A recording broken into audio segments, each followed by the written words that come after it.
Trans women are women. Is this statement true? And even if it isn't true, does the idea it endorses do more good or does it do more harm?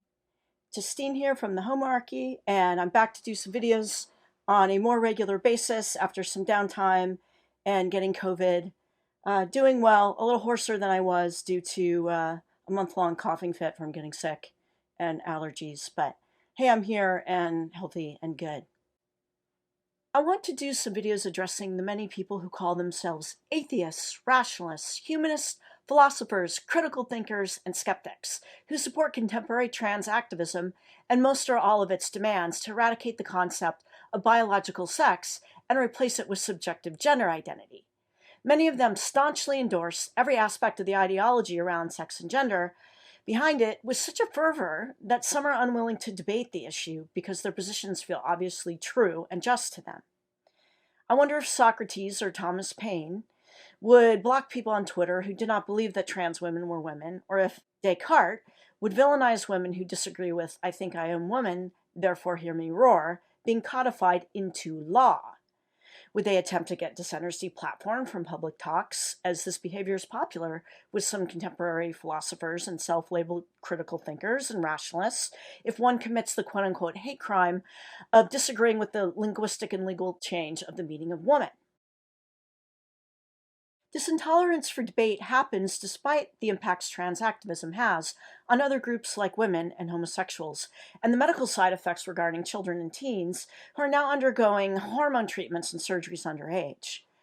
I think this is odd in people who promote themselves as critical thinkers, and I'm not the only one perplexed over the power of trans women or women in circles that claim to value analytical thinking. There are consequential issues around trans activism and its demands that require analysis. Doctors are putting thousands of gender dysphoric but physically healthy children on chemical castration drugs at a critical developmental period in humans that have serious consequences. People are demanding homosexuals accept the belief system that lesbians can have penises. If lesbians disagree, they deserve ostracization by being pushed out of their jobs and prevented from exercising their freedom of association. There are physical dangers in having female bodies going up against male bodies in sports and putting the most violent heterosexual male sex offenders in female prisons because of their gender identity status in the current culture. These are minor or wholly irrelevant issues to many atheists and skeptics, and they've already concluded that any downsides to trans activism are worth it to make trans people safer and happier and promote the concept of the human freedom of the trans person to define themselves as they wish and have others respect that. If you aren't willing to accept the negative impacts that may have on you or others as a necessary sacrifice to a greater cause, you may be called a bigot, a TERF, or a mean person who should care more about the harm that you're doing to a beleaguered group. The gender ideology believing atheist and skeptic could never ask the trans person to examine if what they demand negatively impacts others, or if they may need to make sacrifices or be flexible, because it is all unquestionable moral good. Any challenge to these ideas is akin to sin, as they are not merely a difference of opinion, but a type of blasphemy against an ennobled, subjective gender spirit. I'm going to call these types of self-described rationalists, quote-unquote, gender rationalizers, because my issues with them are not that there may be philosophical disagreements, but that they engage in motivated reasoning that compels them to ignore relevant facts, engage in talk-to-the-hand smugness, and moralize and demonize. Gender rationalizers are strongly driven to proclaim their positions having not looked at all the facts, to pretend the negative impacts on others aren't significant, to downplay harsh medical consequences, and to avert their eyes from a very authoritarian movement consistently engaging in science denialism and unethical tactics. Trans women are women is the slogan spoken by many atheist and skeptic gender rationalizers. Some include Matt Dillahunty and P.Z. Meyers, and I will be addressing specifically why this statement is more mantra representing an incoherent and contradictory belief system than a righteous chant of the next logical progressive civil rights advancement. In some ways, comparison to secular ideologies and religions is not appropriate, but sometimes it is. The problem with contemporary gender ideology for someone who wishes to label themselves rational or skeptical is at its core, it is an unfalsifiable and logically inconsistent ideology. And the abandonment of logical consistency may not be an ethical problem if it just made trans people happy and didn't have consequences for others, making it wholly unlike other civil rights movements from the past relating to women, Black people, or homosexuals. At times, it is a smoke and mirrors ideology hiding what is really going on. It can be proven it is endangering at least some children and teens and young adults. It is an ideology that enables people to appropriate others' reality-based selfhood they cannot opt out of rather than exist in its own. And it demands subjugation of others' interests, specifically females and homosexuals. I will clearly demonstrate all of this. I'm going to delve into these arguments, trying to apply the best use of logic and ethics to justify my positions. I will try to give the best airing of trans activist and gender ideology supported views. I will address the research as honestly as possible, and I will disclose my personal motivations and opinions for transparency because I have them. I'm an activist, and I will be speaking as one. I will provide links to many citations so a person may delve into the information, even if they disagree with me and want to refute the positions of people who think like I do. In the end, I hope more people who claim to be atheists, rationalists, and skeptics reject what is a flawed ideology doing unnecessary harm, as there are other ways to support dysphoric people and gender outliers. So I would like to disclose a bit about myself, because I said I would discuss my personal biases and motivations. I got into this debate as a bisexual woman because many LGBT people were expressing concern about the rise of pediatric gender clinics due to the association with childhood gender dysphoria and adult gay and lesbian identity. I experienced a milder form of GD in my tweens, and my spouse did as a child. I delved heavily into this issue in the research and discovered they had every reason to be concerned, and I will be discussing that in detail. But you can watch 2 videos I made called It's the End of the World Where LGBT Youth Outgrow Gender Dysphoria Without Extreme Medical Intervention, and You Feel Fine. I'm part of a medical watchdog organization called Gender Health Query, formed with other LGBT people. There are indeed young people who very much want to transition and will not change their mind, but there are even trans people who do not support pediatric transition because they believe it's dangerous. I'm very well informed regarding the complexities of these issues. I have exposed myself to many opinions from many different angles, and I've read many research studies, which is why I can spot false, cherry-picked, and spun arguments coming from many skeptics and atheists. I call myself skeptical-ish, not skeptical, because I want to know and speak the truth, which requires cold, hard rationalism. But I have also observed that in the real world, it may be necessary to engage in biased action and tribalism to advocate for oneself or one's in-group because everyone else, frankly, doesn't give a damn. For example, some young people have been significantly damaged from undergoing medical treatments at too young an age for gender dysphoria, and a large percent of them are, like me, same-sex attracted. They are currently treated as if they were bad optics, morally acceptable collateral damage by the cultural hegemony in terms of avoidance, denial, outright censorship, and yes, contempt for their reality by people who want minors to have easy access to drugs and plastic surgery as early as they want them. They're treated like morally acceptable collateral damage by atheists and skeptics. And these atheists and skeptics have a right to their opinions if they feel this serves a utilitarian purpose in offering hormone blockers, cross-sex hormones, and mastectomies and vaginoplasties to minors. But this extends to entities such as Brown University, the Pediatric Endocrine Society, and the American Academy of Pediatrics, whose job it is to inform the public of all the facts. Instead, they are not addressing this protocol's serious risks, violating informed consent. This view of irrelevant, morally acceptable collateral damage youth has become institutionalized. This has radicalized me to aggressively advocate for the protection of this cohort of harmed LGBT youth, given the dominant culture that controls the mental health and medical profession, the Democratic Party, big tech, LGBT organizations, and media sweeps them under the rug. I consider myself a human rights activist regarding the freedom to be a same-sex attracted person, and that includes the human right to grow up and form one's identity without medical defacement as a cognitively immature child or teenager. And now that all LGBT organizations are trans rights organizations, they are spreading misinformation and aggressively attacking people, raising legitimate concerns about youth who may be desisters from childhood gender dysphoria if given support and time to grow up. They are actively hiding the dangers to LGBT youth while marketing themselves as sexual orientation rights groups. So I am revealing where my biases and tribal loyalties are. I was a former hardcore trans activist supporter. I wanted the T added to the LGBT cause to help protect them, and proudly all wave our freak flag high together. The more the merrier. This is the same situation many LGBT people have found themselves in, who now want to disassociate themselves from trans activism. I used to call women critical of the trans movement TERFs and thought they were mean. I was forced to overcome my sentimentality and admit that trans activism is not what it seems and has had harmful effects on LGBT communities and women's interests. Some of the reasons I will discuss are medically and psychologically damaged LGBT youth, and what appears to be a rise in body dysmorphia, narcissism, poor sexual boundaries, and treating serious mental health conditions as cool identities. I will be justifying all of these claims in my videos, but I'll also give airtime to counter arguments and viewpoints in how trans people may be experiencing improved quality of life, which I wish for every person. I may sound cold in some of my statements on this issue, but I understand what gender dysphoria is like, having had some of it, and other severe problems around obsessive negative rumination that is very similar to intense gender dysphoria.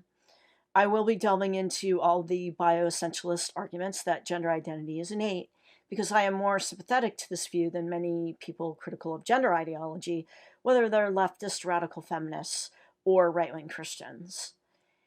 However, I believe the bioessentialists are heavily downplaying brain plasticity and social influence. There is a detransitioner who goes by Hachi Horvath, and he describes gender dysphoria as a negative rumination disorder. And I realize this offends people, but the use of the word negative is legitimate when you experience something that compels you to break your healthy endocrine system, amputate body parts, and bring medical wounding onto your own genitals. And this isn't judgment. I personally sought out extreme medical interventions for a very serious and torturous anxiety disorder, another type of negative rumination disorder, and body hatred was part of it. Through intense self-discipline, I completely recovered from it using natural methods, so I do have a bias for ways of natural healing rather than health-damaging ones.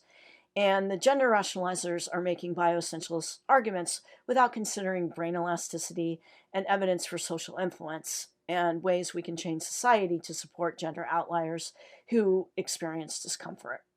I prescribe to Ray Blanchard's controversial typology, highlighting the difference between homosexual transsexuals versus autogynephilia as a paraphilia in heterosexual men. It shouldn't be controversial. I have an affection for effeminate male homosexual transsexuals. Really, I do. In the past, there has often been a natural alliance between effeminate males and women, given some can find common ground and interests and support in dealing with the reality men tend to try to dominate and disrespect and physically harm both women and feminine males. A contentious activist movement has now destroyed this potential for a natural alliance. And you'll see me putting most of the blame for this on trans activists. There is a major problem in atheist and skeptic circles with ignoring the abusiveness of trans activism with both sidesism arguments or blaming feminists that don't hold up to scrutiny. I will say at one point, gender ideology critical people had the clear moral high ground in terms of behavior, but I'm starting to see more nasty behavior coming from certain circles of people critical of gender ideology. I am a free speech absolutist who tries to learn from everyone, but I'm willing to criticize anybody for bad arguments and cruel behavior. While I don't hate all autogynephiles and appreciate the honest ones who believe there should be limits to trans activist demands, I have some unapologetically negative opinions of it in terms of eradicating sex-segregated spaces to favor gender identity. For one, it has demonstrable adverse effects on the lesbian community, a tiny population I care about as a bisexual who only wants long-term relationships with women. I strongly oppose forcing lesbians to pretend autogynephilic males are lesbians in males' bodies and enforcing this through social control and cultural pressure, or worse, through law, as has happened in Tasmania. It is immoral and is built on lies and manipulation, and I am disgusted by the way atheists and supposedly skeptical women have turned a blind eye to enable this unjust situation to chant the creed trans women are women. I strongly protest how lesbians have been painted as bitches for opposing the adverse impacts on their freedom of speech and their freedom to gather. This bizarre situation of trans privileging to the point of domination and obvious creepiness is one of the most awful examples of left-wing, liberal women, atheist and skeptic hypocrisies, and the tendency, I guess, to hate lesbians and think the worst of them. I'll be proving these things. I will provide arguments about why the trans women on women creed is gender faith ideology and thus spiritualist, and should be rejected in favor of prioritizing certain protections in sex-segregated areas and health and safety policies regarding medically altering gender dysphoric minors. I have no background in philosophy or formal study of logic and ethics, but I will do my best to engage in this way of thinking to the best of my ability, because it is the best way to approach controversial issues. So, before I go into detail about gender rationalizer arguments in subsequent videos, here I'm going to briefly define what gender ideology / trans activism is and what it wants. At its core, it wants the whole of society to categorize what a man or a woman is solely based on people's desires alone, and to believe there are unlimited amounts of self-declared gender identities worthy of outside acknowledgement and validation. Much of it is influenced by academic far-left views on identity politics that sees identities as hierarchical in similar ways Marx saw class, and postmodern influenced queer theory that elevates subjective realities. There are varying ways people now use the term gender, which everyone previously understood as meaning male or female. Without going into tedious detail, some gender ideologues believe gender is different than biological sex, that it is a social construct, something someone can adopt, and is a spectrum. Others are now arguing that biological sex is a spectrum, despite sex being confined strictly to gamete production in biology with two distinct sexes in humans. As a rule, gender ideology defines men and women, or so-called non-binary people, based on gender-typical interests and behavior, not biological sex, and gender stereotypes regarding haircuts, clothing, and makeup choices. This can be seen in child gender training materials. In one presentation slide used to educate, masculine quote-unquote people are represented by G.I. Joe, are boys and men, regardless of whether they are male or female. Quote-unquote feminine people, represented by a princess, are girls and women, regardless of whether they are male or female. Non-binary people tend towards androgynous fashion styles and presentations, or combining extreme masculine or feminine stereotypes simultaneously. They may choose to identify as a limitless number of genders and choose from an array of medical procedures to mimic some form of being androgynous, sexless, or combining stereotypical male and female traits at the same time. A person may change whether they are a man, a woman, or non-binary at any time, and may go back and forth through all of these identities at will, with the expectations others validate this.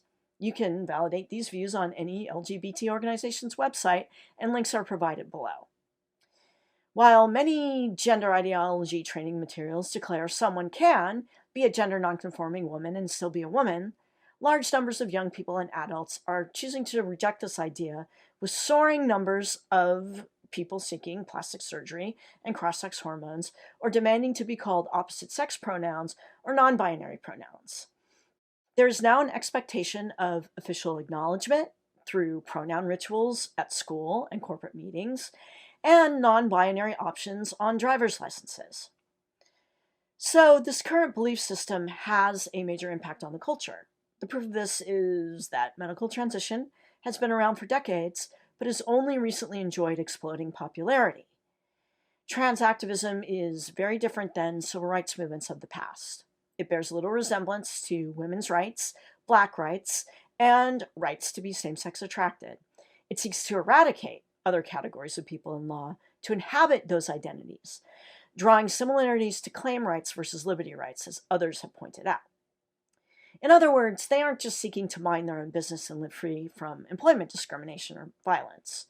They want positions on podiums designated for female athletes, despite clear anatomical advantages over them on average. I am going to focus on some of the harm of gender ideology currently downplayed or ignored, and opposing the view many atheists and skeptics promote that say that gender, and even sex, is a spectrum. And this is real and part of nature, and that it doesn't matter anyway because people have the right to self-actualization. And I will dismantle some of the views this is a progressive, liberationist, and personal freedom movement that saves lives by providing medically necessary hormones and surgery.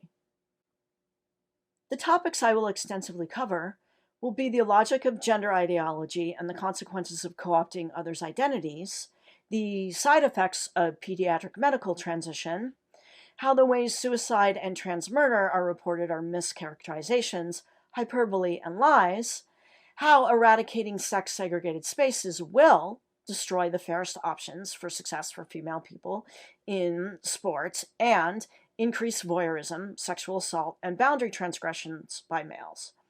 And I will talk about the unquestioned moral good of the trans movement by highlighting many negative externalities a lot of atheists and skeptics never consider, but that there is evidence for, like iatrogenesis and an increase in exploitation and poor sexual boundaries in youth due to gender and sexual confusion. Finally, I'm going to talk about how we can give dysphoric people a better quality of life without all of this drama and conflict. Thank you for listening.